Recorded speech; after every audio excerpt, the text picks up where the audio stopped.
Welcome in, ladies and gentlemen, to this edition of All Access AM. Happy Monday. It is now November 3rd. The clocks have fallen back, and man, we needed every extra hour to talk about this ACC Week 10 of football. That was absolute chaos. Two top 10 teams go down in the league, and Wake Forest can't get it done at FSU, which means the Seminoles get their first ACC win in a calendar year. Bill Belichick's on the ACC scoreboard. So much to talk about today on this Monday. I'm Billy Embody. Thanks for joining us. We've got a jam-packed show for you guys today. Bryce Koon of the Crowded Booth joins us. He was at SMU Miami. He'll also talk about Georgia Tech taking the fall to NC State. And, of course, we'll have Matt LaSerre join us from War Chant, who will talk about Florida State, what it means for Mike Norvell later on in the show. He'll be on around 8:30 a.m. Eastern. Bryce Koon in just under 10 minutes here as we kick off the show. I do want to kind of scattershoot here. We had some really good outcomes on our predictions from last week's show that I want to bring up and pump up a little bit. But, of course, we saw some go against us too. So we'll break down all of Week 10. We'll have some guests. We'll chop it up. We hope you guys are in the comments hanging out with us. Of course, the Mustang fans are up early here in Texas. Dallas Mustang 11 saying, let's go. And that's right. Let's go get into it as we break down everything from the ACC Week 10 and what it all means for this championship race, which is now super crowded in that second place position. And we'll do all that on All Access AM.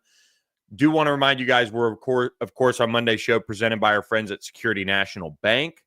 Make sure you have the right people in your corner when it comes to banking, whether it be your personal finances, your business finances.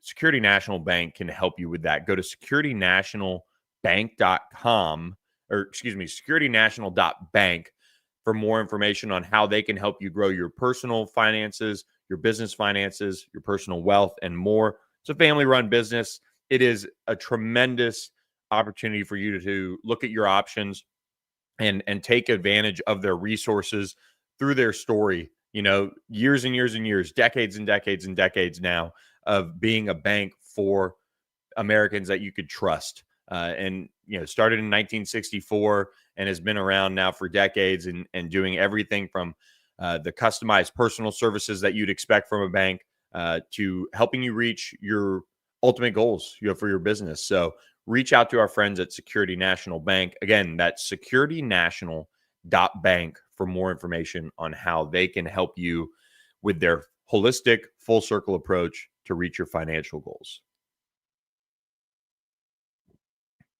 Okay, Week 10 for the ACC. What a wild week. It started out Halloween night, and this is one of our predictions that was nailed. We talked about North Carolina last week being a team that had really been close, you know, a couple close losses, really games that you probably should win in today's day and age of college football when you get that close. But that's football. You know, it could go either way with some of those close games, but they finally break through. 27-10, North Carolina beats Syracuse. Don't really want to spend too much time on it. Obviously, a game that, you know, for both teams is not really consequential for the standings or the ACC championship race, but do want to shout out Bill Belichick going up there, having his team ready to go against Syracuse. You know, that's a Fran Brown team that's still proud, but they just don't have, you know, the ability to play at a high level of football offensively right now. 10 points. They started a new quarterback over there at Syracuse, Joseph Filardi, 39 yards passing, you know, was able to kind of do some scrambles and do some different things, but you know, it's just not going to get it done. And so Syracuse continues to struggle offensively since the injury to Steve Angeli. Gio Lopez, pretty efficient, 15 of 19, 2 touchdowns, 216 yards. Nice day for him. And then Damon June with the 100-yard game for North Carolina to push them over the top. So congrats to the Tar Heels. They get on the board with Bill Belichick. Things have kind of been trending in the right direction there for them the last couple of weeks as far as getting close results. Now they finally break through, and then they're rewarded by hosting Stanford this weekend at 3:30 p.m. on the CW. So another game where, you know, two teams kind of towards the bottom of the ACC standings. But we had moved up North Carolina last week in our power rankings, and you know, deserved for them to kind of break through there on Halloween night. So nice result there for North Carolina. Bryce Koon in 5 minutes here. We'll talk SMU Miami. We'll talk Georgia Tech falling to NC State with him. One other game that deserves a little bit of recognition on the front end of the show, or two games, and we'll try to get through them really quickly. But Virginia going out to Cal and icing that one with an interception return by Cam Robinson, a guy that I recognize and know of from recruiting. 31-21. They go out to Cal and avoid that letdown. This was a game that was a very trendy pick to be the upset of the weekend. And boy, with the ACC, we were wrong on that one. And Virginia, you've got to give him credit for being able to kind of block out the noise. Chandler Morris, he's battling through a lot, 262 yards passing in this one. Jamari Taylor had 2 touchdowns. Really nice win out there on the West Coast. That is a big one for Virginia on multiple levels. They really getting that win, get one step closer to their ultimate goal of getting to Charlotte. They have 3 games remaining. Wake Forest this weekend at home. Then they go at Duke, and then they face Virginia Tech. So still kind of a dicey, interesting group of teams that they've got to face. Wake Forest obviously went down to Tallahassee and got beat up pretty good, but they have been working in the right direction as a whole. Obviously beat SMU a week prior. But for now, Virginia really gets through one of those key games where the travel is insane. It's tough on your team. And they are now all alone atop the ACC standings. And their only loss on the year is an ACC loss that doesn't count into to the standings, losing to NC State by just 4 points earlier this year. So say what you want about Virginia. They're kind of at times playing with fire. Cal got the ball back with under a minute to go to really get one last shot. They didn't have any timeouts, so they had to press, and they throw an interception return for a touchdown. So kind of a tough deal for Cal. They were close, but couldn't get it done. And Virginia stays unbeaten in ACC play. Again, they're playing with fire, but they were at least a little bit more in control of this one on the road. They need to find a way to, obviously keep winning, but if eventually some of these things catch up with you. Ask SMU what it felt like a couple weeks ago when they fell to Wake Forest, and boy, how things change, which we'll talk about in just a moment with Bryce. But another game, Louisville, Virginia Tech. Louisville 28-16 win over Virginia Tech. A really nice win on the road. Virginia Tech's been playing better under Philip Montgomery. So, Miller Moss really kind of regressed in this one. 136 yards passing, 19 of 28, a touchdown, an interception. But Isaac Brown continues to be one of the best running backs, not only in the ACC, but in the country. And he rushed for 130 yards on 16 carries. That's 8.1 yards per carry. And then also Kewan Brown, also 12 carries, 94 yards and 2 touchdowns. Both players averaging over 7.8 yards per carry in that game. That's sick. Kyron Drones over there for Virginia Tech had an even worse game than Miller Moss did. Just having 76 yards passing. He had 85 yards rushing on the day, but Virginia Tech couldn't get it done.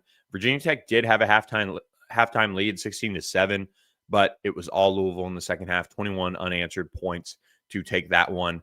And when you're looking for chaos, that was certainly a place to look, but Virginia Tech just couldn't sustain. There's too much talent on Louisville right now.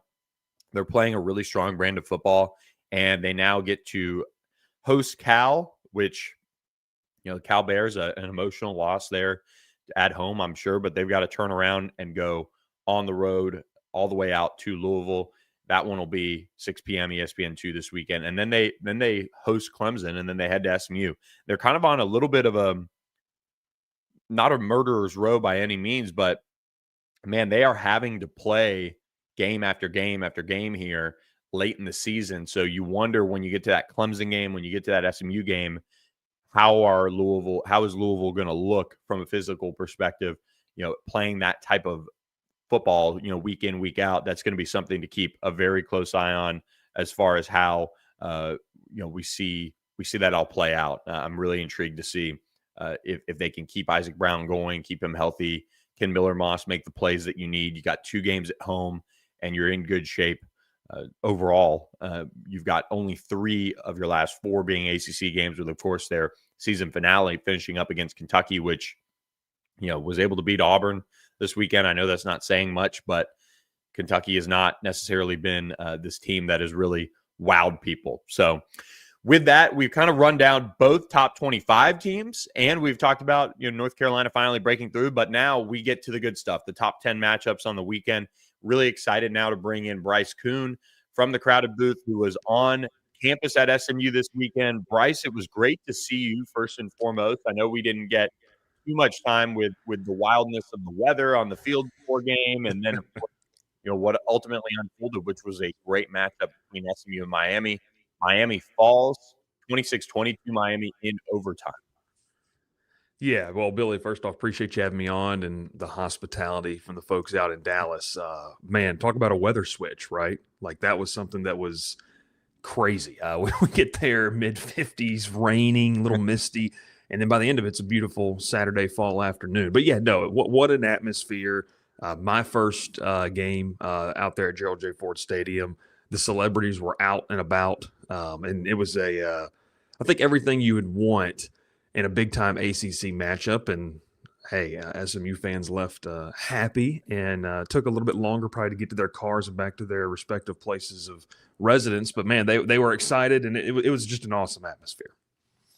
And for this SMU team, obviously a huge win coming off of the loss and the letdown at Wake Forest, which kind of put a damper on everything. The rain, I thought, was kind of poetic the way everybody was feeling maybe in the morning, still dwelling a little bit, at least out on the boulevard, about that Wake Forest loss. But SMU came out and got a couple first downs. They were able to at least kind of weather the storm, so to speak, against Miami. Mm-hmm. But Miami still was able to make this one a game where SMU wasn't necessarily playing full-blown catch-up, but it was a game that you felt like SMU was just kind of hanging in there. And then in the second half, I really felt like it was a switch. Like SMU controlled that second half for the most part and was able to take control into overtime. And then, even though Miami was driving, they were able to get a huge play. Ahmad Moses' second interception of the game.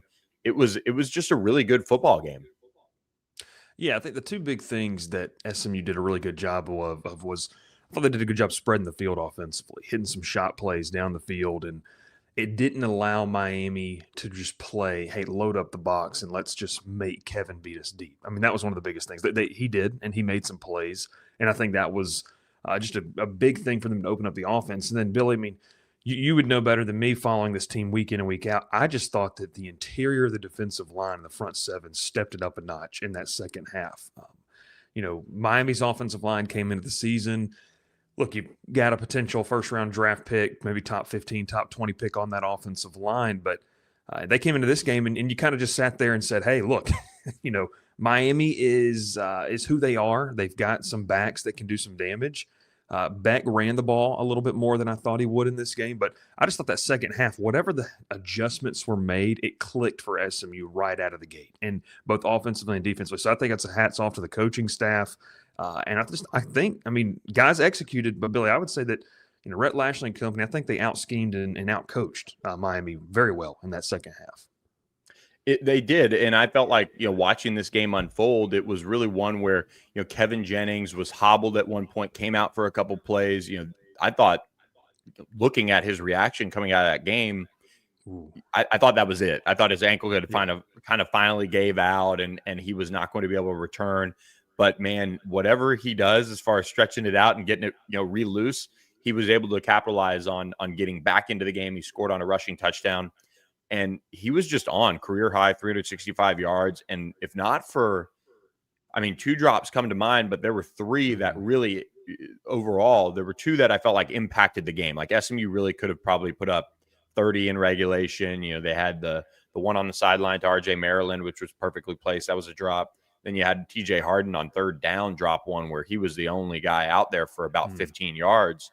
And that one would have taken off and given Kevin 400 yards passing, so what the changes that they did, even though they weren't running the ball in regulation really well, they were able to turn around in overtime and get on the ground and power it through. They win on a TJ Harden walk-off touchdown. That was the biggest, I think, mentality change that I've seen from SMU within a game during the course of a season, because it was not going well offensively on the ground. And they come out in overtime, and I felt like once Ahmad obviously got that interception, the offense said, you know what? We're not going to let this be like the Baylor game where things did not go SMU's way in overtime. Let's ground and pound. Let's take advantage of this opportunity and finish. And they did. Yeah, Billy, if I'm not mistaken, they didn't throw the ball once on that overtime drive. I think it was all runs consecutively. And that says something about, what I was mentioning earlier about, look, Miami on paper might have been the more talented team. I don't think a lot of people would dispute that in terms of, the star rankings and potential NFL caliber players. I mean, they have that. But when push comes to shove, SMU, I thought, put their hand in the ground and they leaned on them in that overtime drive. I mean, it was just impressive to see the push they were getting off the ball.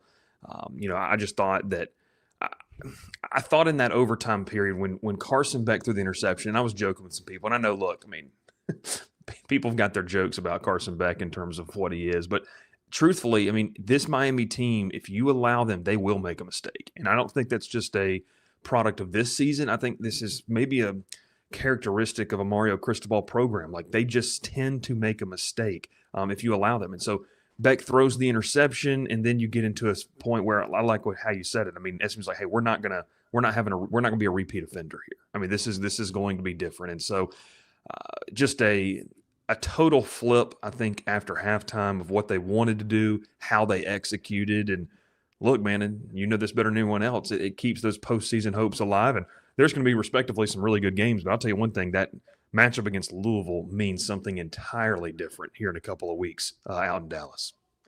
No question about it. And that is what's exciting for SMU fans. They were super down in the dumps, and now it's Miami fans that are in their usual spot in November, which is down in the dumps. Mario Cristobal drops to 4-9 overall in November. Rhett Lashley improves to 12-1, fresh off his new deal too. That makes him one of the highest paid coaches in college football. A big deal for SMU to get this one with Rhett coming off that extension, get back on track. You couldn't write a better script as far as how to bounce back and how to win it and the field rush and all of those things.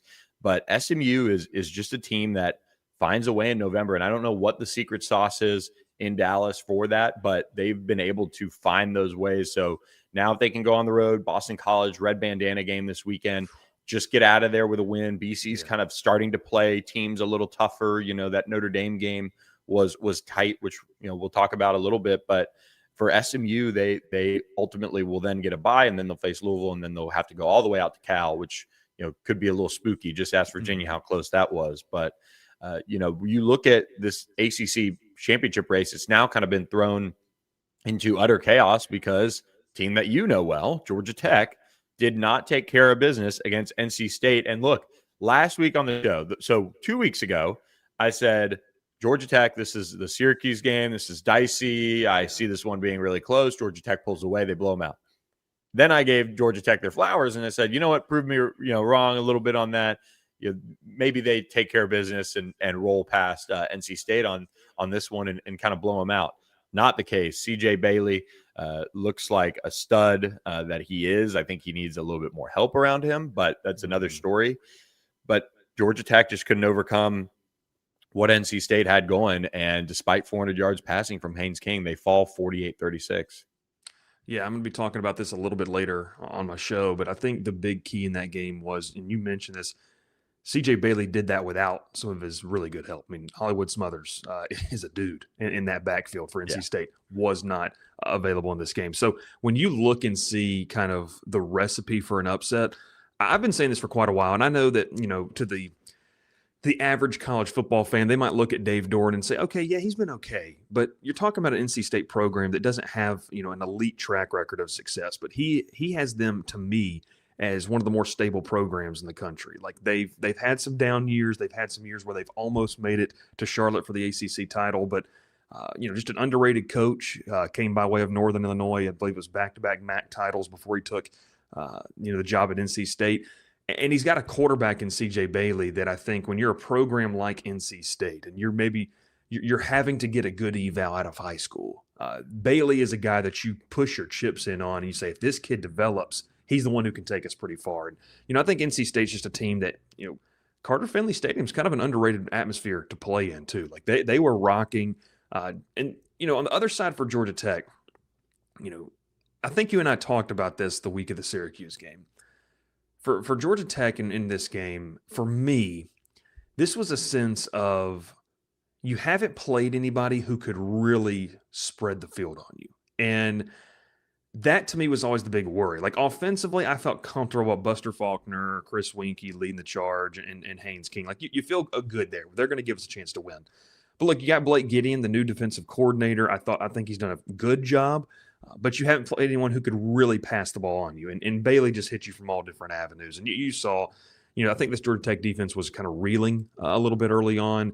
And they just never found their footing. And to the credit, I had a couple texts from some buddies who are Tech fans and some Tech donors. They said, "So is this what it was like to cover?" And I'm going to use it loosely. Jaden Daniels in 2023, you got a quarterback putting up nearly 500 yards of offense, but your defense couldn't get a stop. And I said, well, Jaden's a special breed, but to the same feeling, like you knew you had to score every time. And Georgia Tech blanked offensively, which happens. And I guess I come out of this game, Billy, wondering NC State has a weird resume, I would say, like in terms of their list. They've got the win over Virginia, I believe, and then they've got the win over, obviously Georgia Tech now too. But for Georgia Tech, it's can you right this ship? They play. They're going to play Boston College after SMU does, but they got a game against Pitt at home, and that to me is where it gets kind of dicey. But you take a look at that NC State schedule. I mean, it's weird. They've what is it? Miami, Florida State, North Carolina. I mean, look, the ACC race is crazy. I think NC State's a really, really good team.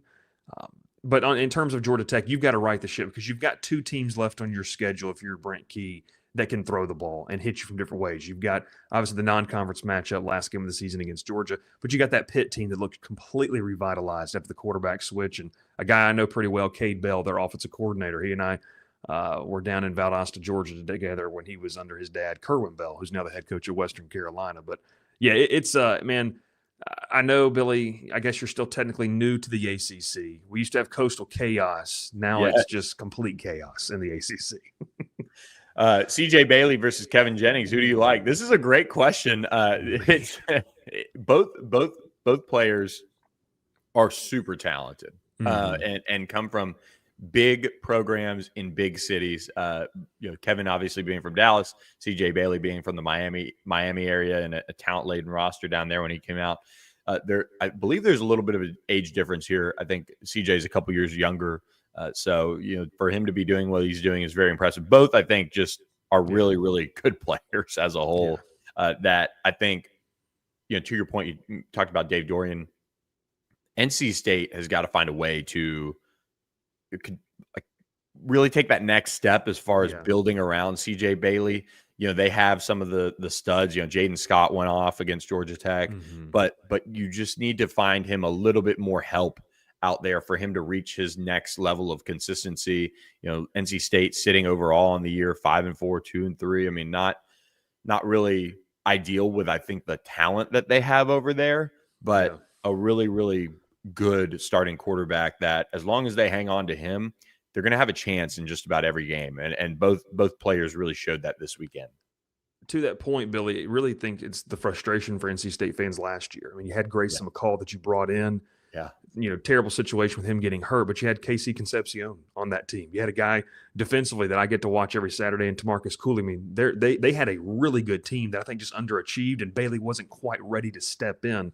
And for people watching, I encourage them, go watch the NC State-Georgia Tech game last year where NC State almost knocked off Georgia Tech in Atlanta.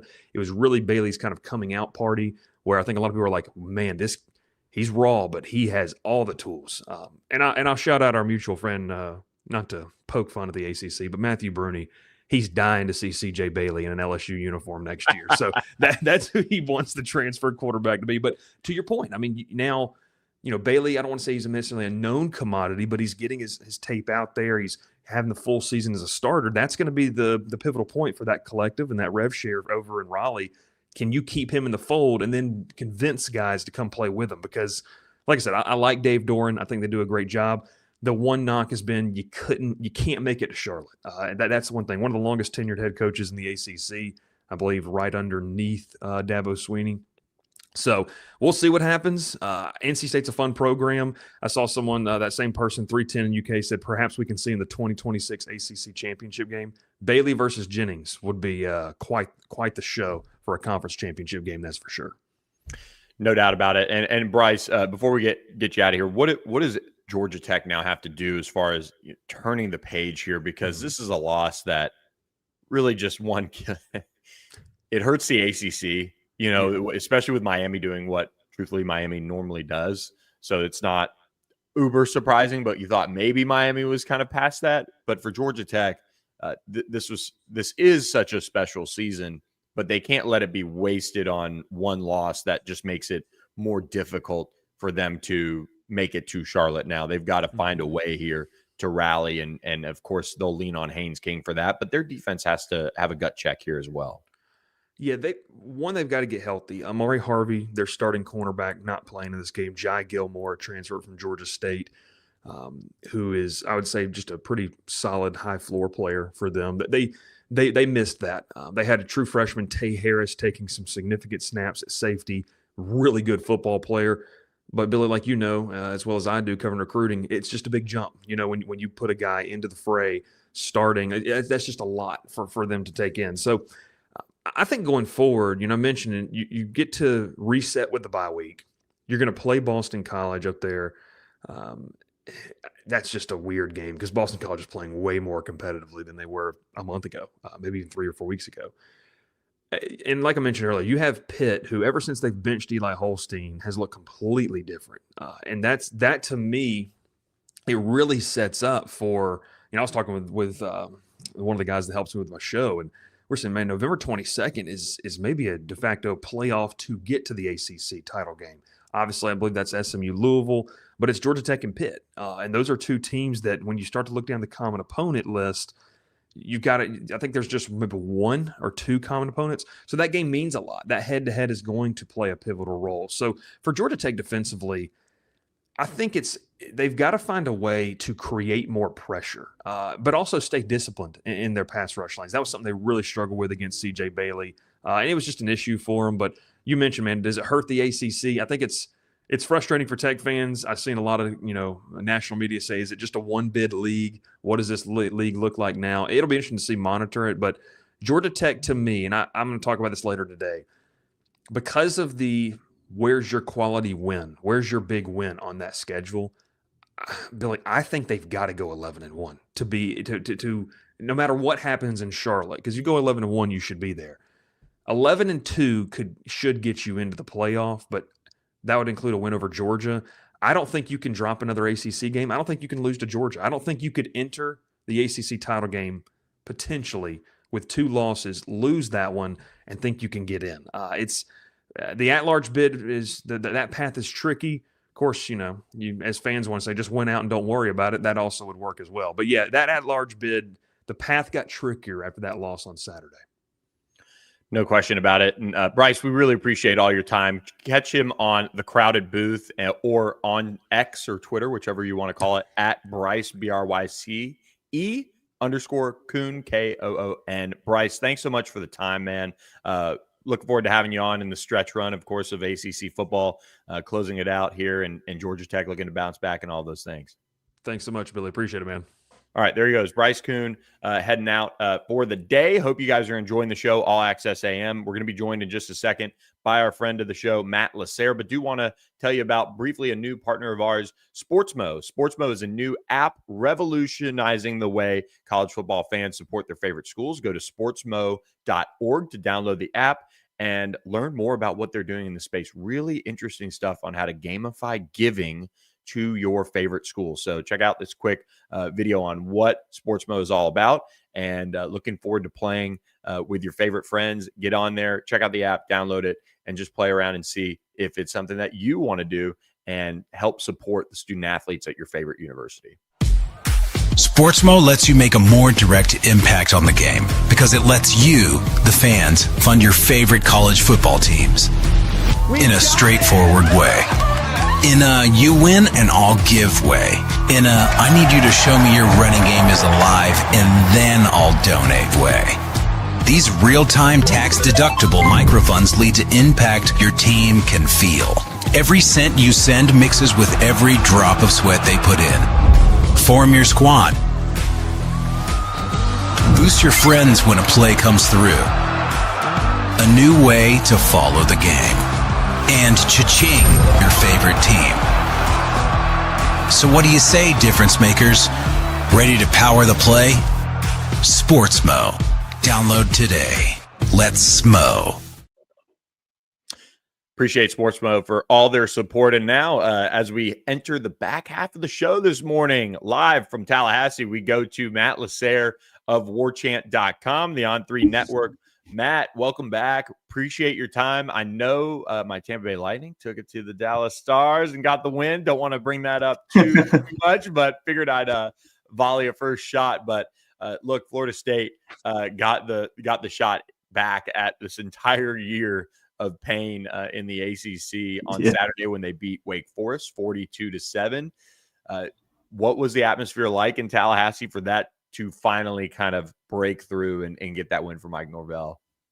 Yeah, well, first off, the Stars lost to the Panthers too, and now my co-host is a Panthers fan, and so I have to wear a Panthers hat or jersey on Friday. Both in overtime, of course. So at least got a point with a pretty injured team on both games, so I'll take it. But yeah, it was actually pretty good. Homecoming, it being Seminole Heritage Night, kind of helped. We didn't really know what was going to happen when they announced Mike Norvell as head coach going into the game. It was a good mix of cheers and boos, I would say. I wouldn't lean one way or the other. But in general, it was a really good crowd for an after Halloween game. The students were pretty rowdy. FSU got in on that shirtless trend of waving the shirt around. So, yeah, it was fun and also a good day all around for FSU fans with SMU helping out, beating Miami. UF lost, Clemson lost. So it was a perfect day after a really bad month for FSU fans. And FSU and Wake kind of battled it out that first quarter. We're locked in 0-0. And then Florida State, kind of explodes from there, 14 points in the second quarter, and then just steadily built. What was the trademark of this Florida State win, watching this team finally play to maybe their potential a little bit? Yeah, I think the defense, it was just finally look, I don't think the Wake Forest offense is that good personally, but I think that's pretty obvious. But it was good to see the defensive line finally get a good push. A guy like James Williams, who's kind of been struggling this year and has been pretty active on social media. It looked like finally got home. He got a half a sack, and then he hit Ashford pretty hard to cause that interception. And then the offense got going. Really, well, the offense was Deuce Robinson, man. That kid is insane, making a few throws that, we were saying that Tommy wasn't looking at anyone else during that 4-game losing streak. But, I mean, there's a reason why he just throws it up to Deuce, because he knows if it's anywhere near him, Deuce has a chance to come down with it.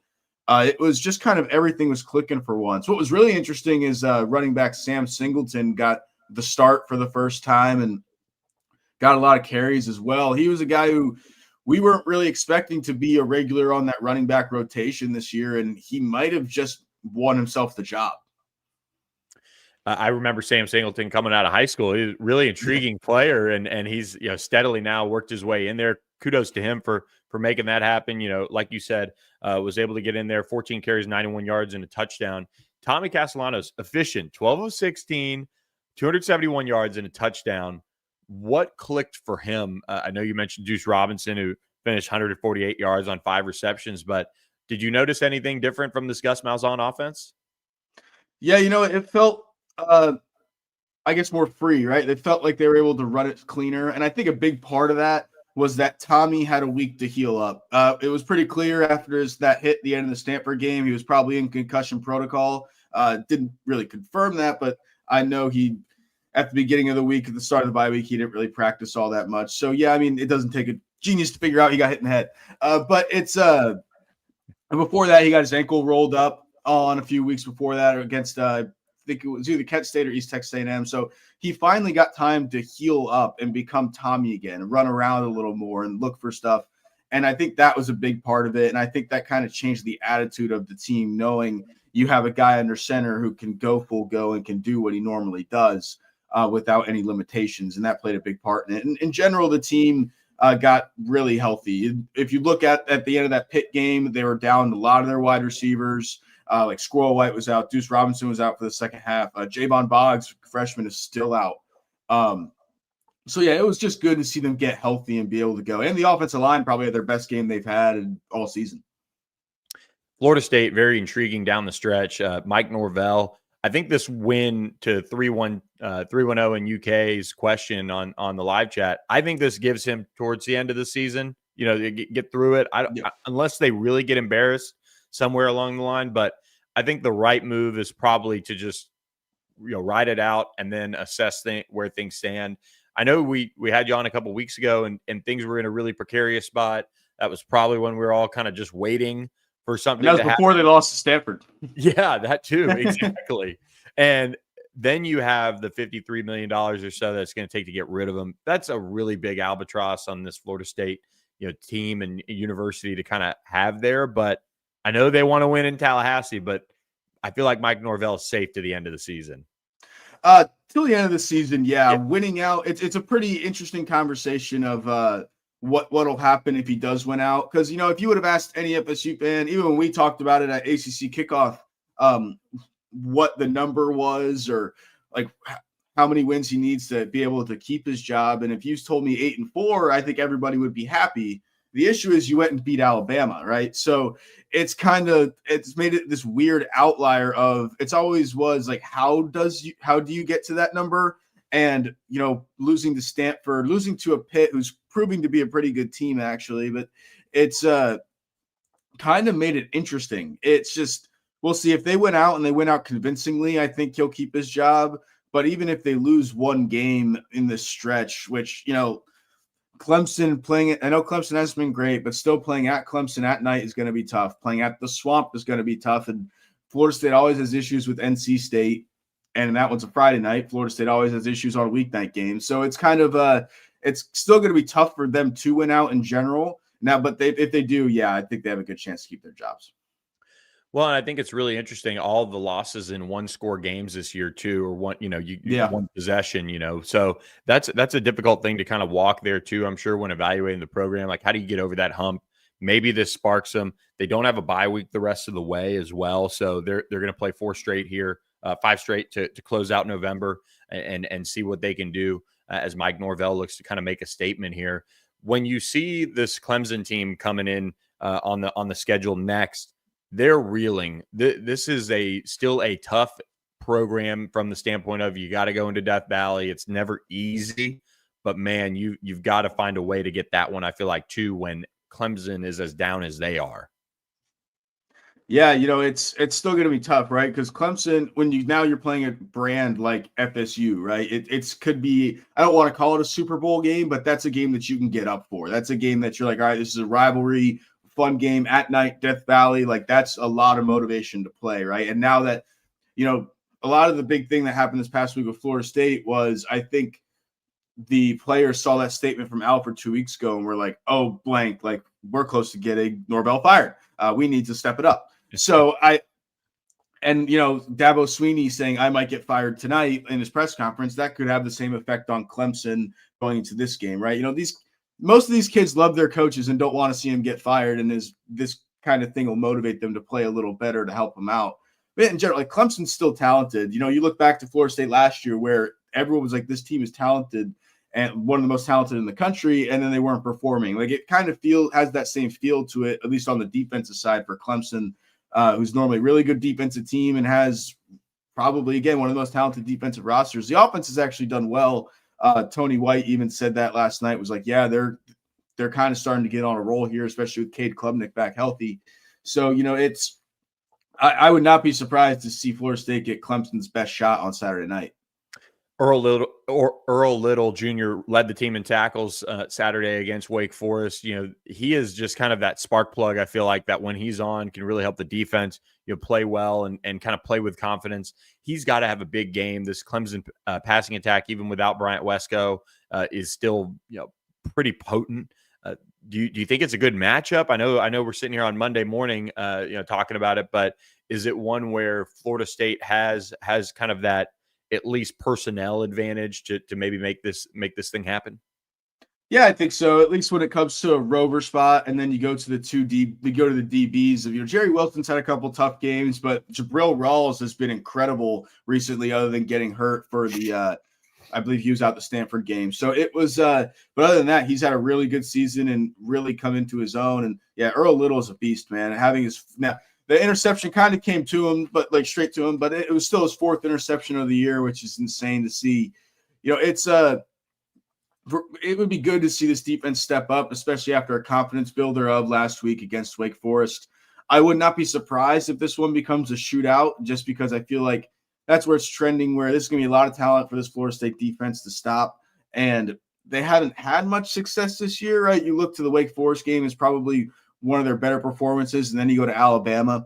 But it's one of those things where I feel like you're taking a huge step up from the Wake Forest offense to a Clemson offense, and kind of need to see how they respond to that.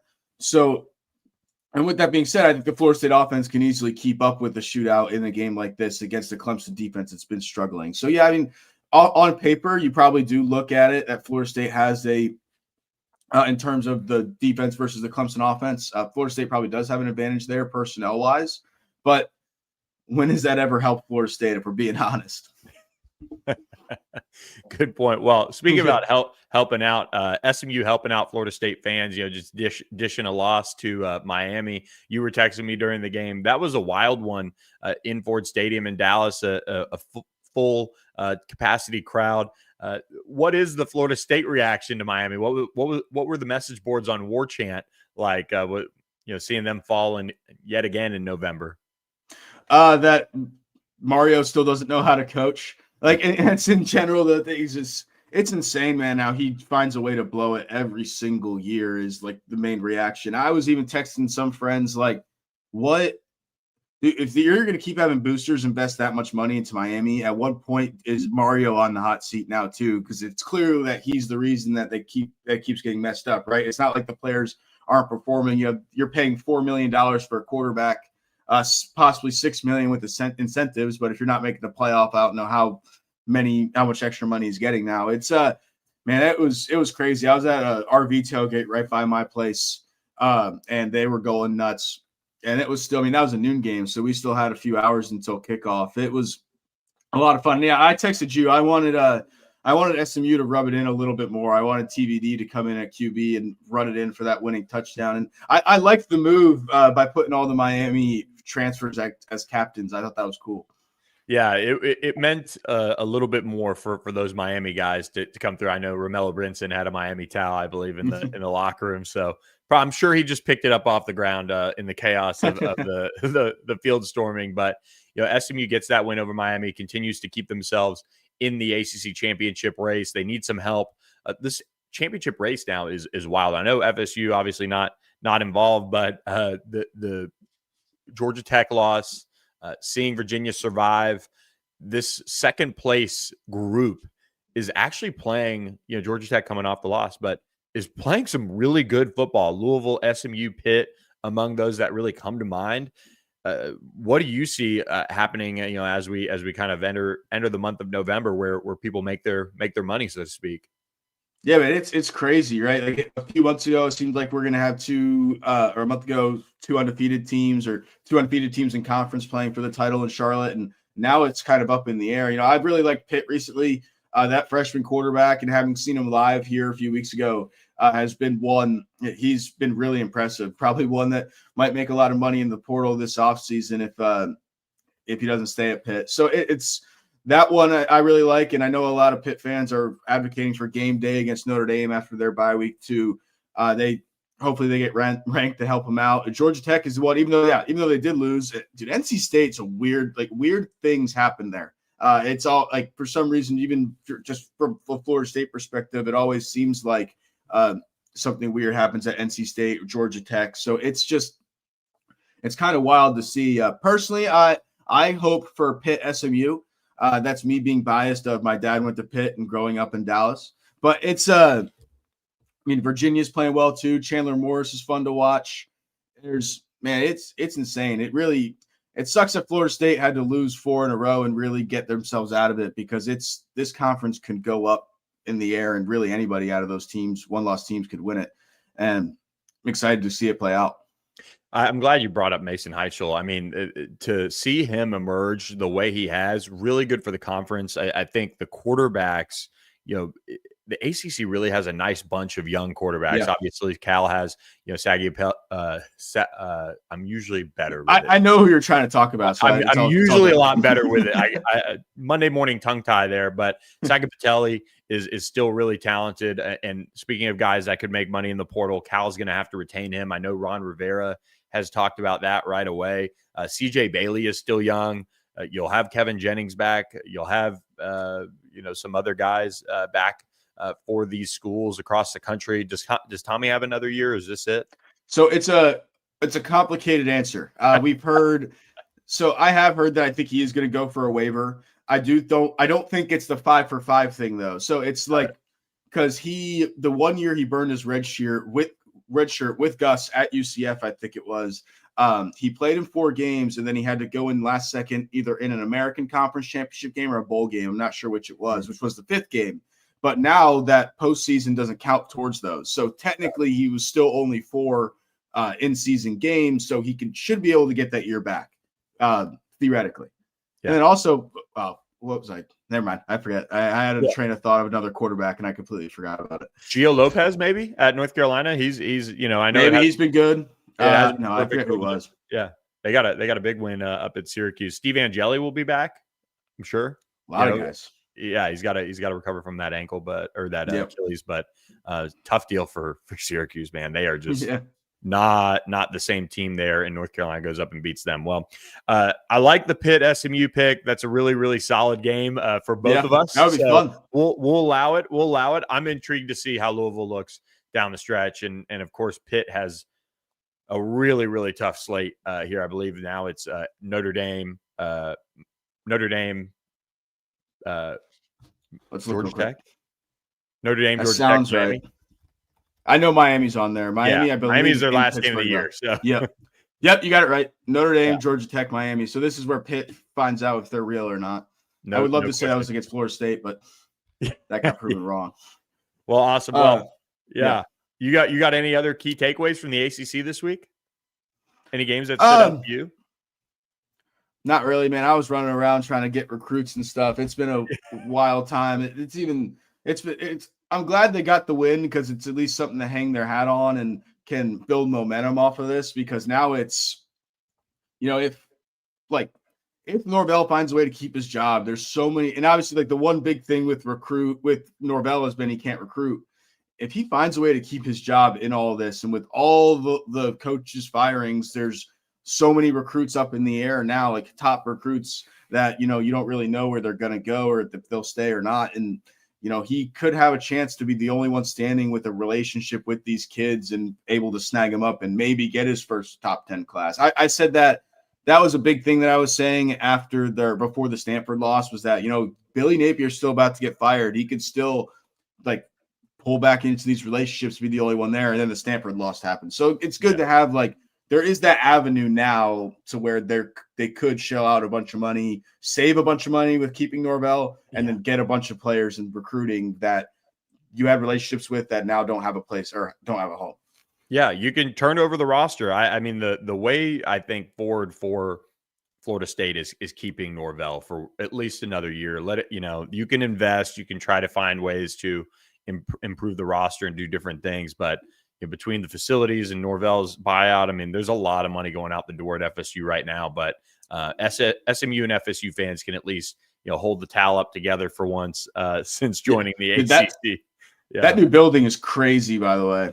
They haven't let us tour it yet, but it's just from looking at it and seeing some pictures from people I know. That place is insane. And it's long overdue over there in town. Very much so. Yeah. Jimbo wishes he never left over it, finally getting it. Yeah, no doubt. He's still in the ACC, though. He's just on the huddle. So, look, Matt LaSerre, we really appreciate you kicking off your week with us. Follow him on Twitter at LaSerre. Matt, enjoy it, man. Nice to get a win to kick off November, and the people have some hope over there in Tallahassee. Yeah, thank you. It's looking up, guys. It's looking up. All right, there he goes. Matt LaSerre joining us on this Monday.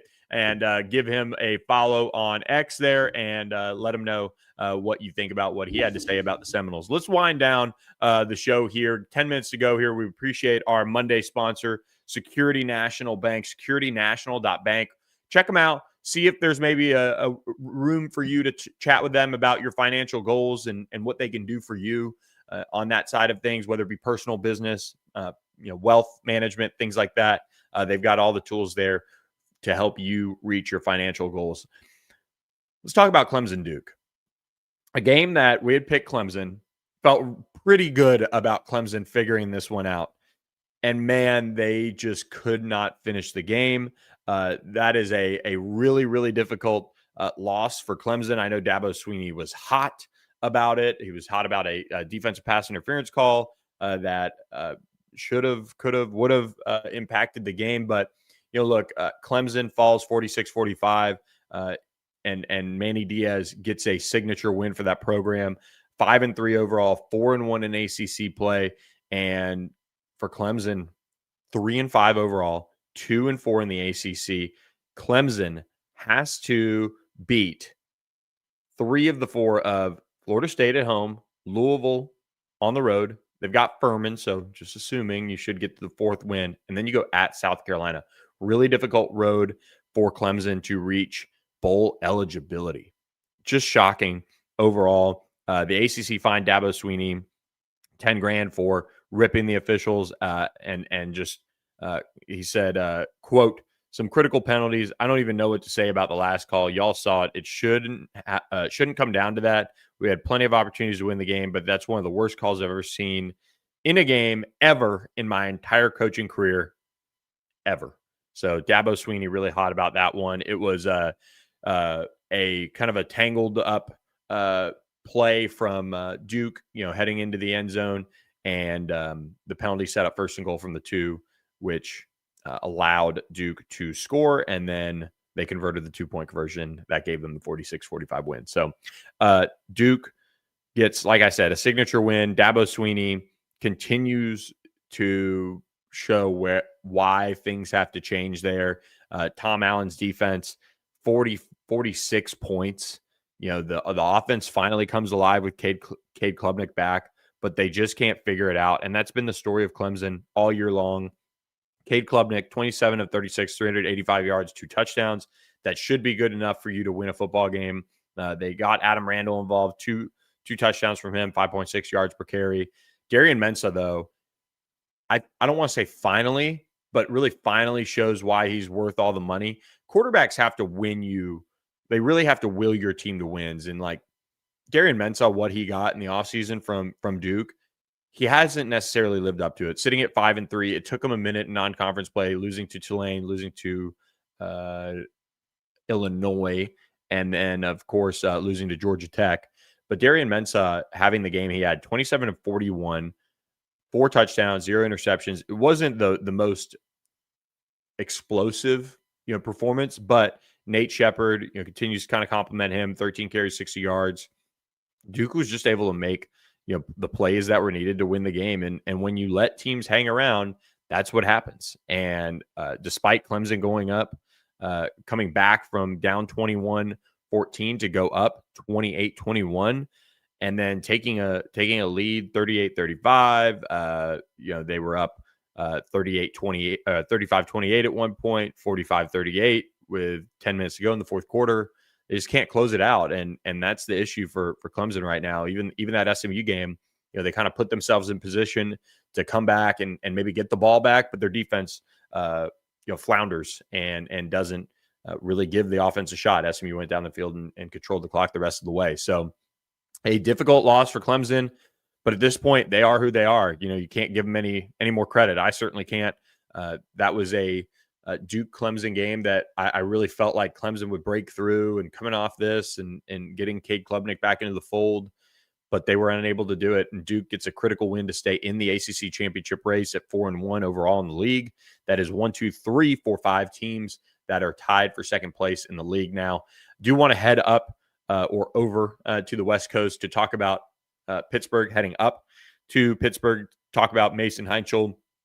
3 touchdowns, 35-20 on the road win. They built a 21-13 halftime lead and then ripped off 14 points in the 3rd quarter to build up that 35-point mark. And then Stanford scored in the 4th quarter late to make it 35-20. Talk about taking care of business. Really a lot of maturity. Another 300-yard passing day for Mason Heichel and that Pitt offense. They're just looking really, really tough to defend right now. You got to give a ton of credit to Pat Narduzzi and his staff for making that change, making everything kind of efficient. I know he had 2 interceptions, but you still have a quarterback now that, one, you could build around for the future, and you got him, out of the high school ranks, and now you're going to have to pay him to stay around. Of course, that's a different discussion for a different day, but Pittsburgh sitting at 7-2 overall, 5-1 in ACC play. Jakirian Turner, 22 carries, 127 yards, 0 touchdowns on the day, but being able to control the clock up there was big, just enough to really, keep it competitive as far as the time of possession, winning it just by a hair. But Pitt, this is now the murderer's row for them. They get Notre Dame on the road. Then they face, they get Notre Dame at home, and then they face Georgia Tech on the road, and then Miami at home. They do have a bye week, so this is a critical time for Pitt to get healthy, get ready to roll again, maybe get Desmond Reed rocking and rolling again, heading into the stretch run where they'll need him. And if they can win out, obviously they'll be in a prime position to be in Charlotte, but they'll also be in prime position to be in the college football playoff. And you could argue without needing to play in the ACC championship game. So we'll see. It's kind of Pitt's kind of staring down the barrel of where SMU was last year. They made a quarterback change. You could argue SMU wouldn't have lost to BYU if Kevin Jennings had been the starter. Things maybe would have been different, maybe would have looked different. But Pitt, looking at the same, their early season losses are going to obviously be a talking point around the committee. But West Virginia, Louisville losses, if one of those losses is Louisville staying in the top 25 and being, at that spot, that's a good situation to be in. So I think Pitt is really showing that they could be a college football playoff team. And then we get to Boston College, who 1-8 on the year, 1-4 in ACC play. They do host SMU this weekend for the Red Bandana game at noon Eastern time. Big emotional day in Chestnut Hill that'll be happening this weekend. But talk about how close teams can be to breaking through. And Boston College has now started to play a pretty competitive group of games. They were, playing well against Louisville. That UConn loss was kind of they had gotten into a stretch there, against Pitt and Clemson where it was really ugly. But they're building a little bit of confidence now with a 25-10 loss to Notre Dame. Notre Dame was leading. They were relatively in control, but Notre Dame took advantage of an interception with Jeremiah Love, 95-something yard touchdown run to really ice the game. BC was in the red zone inside, the scoring area to make this a really, really close game instead, and tie it maybe if I have my math right off the top of my head. It was 17-10 and my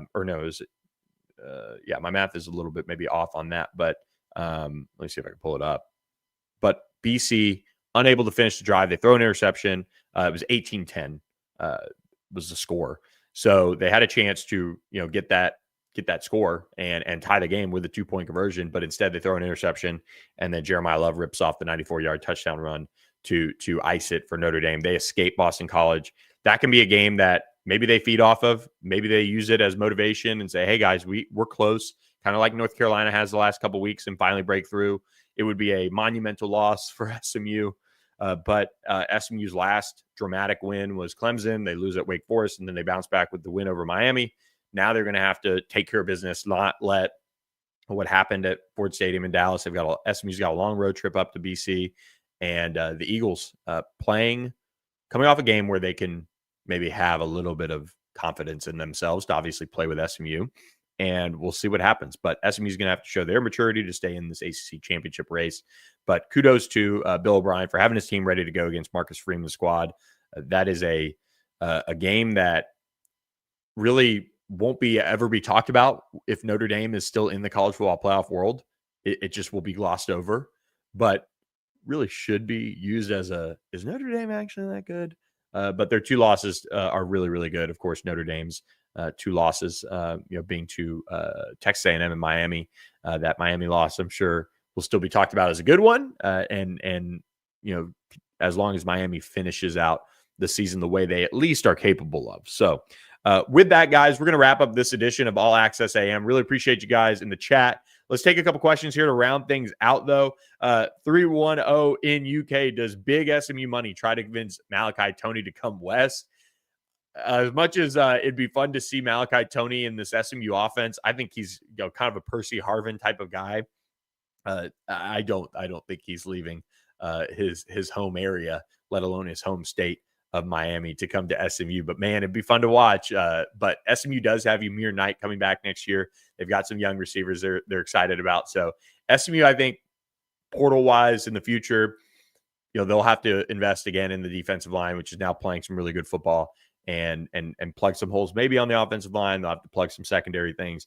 The wide receiver position for SMU is pretty well stacked with what they have from this year's freshman class. And then the 26 class has multiple 4-stars committed. Kenny, shout out to you for being in the comments as well. I'm rooting for Wake Forest to upset Virginia this weekend. That'd be huge help for SMU. And then Kurt making maybe the point of the podcast. SMU's 2 last-second field goals away from being 8-1. That is the line of how tight conference football is. And of course, SMU playing a rivalry type game against Baylor earlier this year, losing in that one on a field goal. The margin for error is so tight, and SMU has seen it work against itself earlier this year, but now it's November. Rhett Lashley, again, 12-1 in November, and they are playing some of their best ball. Appreciate Deshay. Good to see you in the chat, man. Thanks for tuning in, and we'll end on that. I appreciate that pumping of the tires. So with that, guys, this has been All Access AM. Please do me a favor, hit that subscribe button on the All Access AM YouTube channel. You can search it on Google, pop it in All Access AM, it'll come right up. Hit that subscribe button, turn on notifications so you know when we're live. We're live Monday, Wednesday, Thursday, 7 to 8 a.m. Central or 8 to 9 Eastern time. And you can catch us on Apple, Spotify, podcast platforms. So again, follow us, leave a rating, review, a like there as well. And we appreciate all you guys who have made this happen. We've got over 300 of you live right now chatting about it, but not all of you are subscribed. Not all of you follow the channel. So please go to our YouTube channel and hit that subscribe button. It helps us out a lot as we grow this thing. We talked about every ACC team on the podcast today. ACC basketball gets going, and it was on my sheet to talk about, but look, this is ACC football. The conference race is crazy. We're going to try to mix it in on Wednesday's show, maybe get a couple special guests to break down college basketball starting as well. So make sure you're tuned in, subscribed, and again, throw us on alerts. We appreciate all of you guys. Security National Bank, Sportsmo. Make sure you check them out. And hope you guys have a great Monday. It was a wild week of ACC football. We'll catch you next time on the next edition of All Access AM.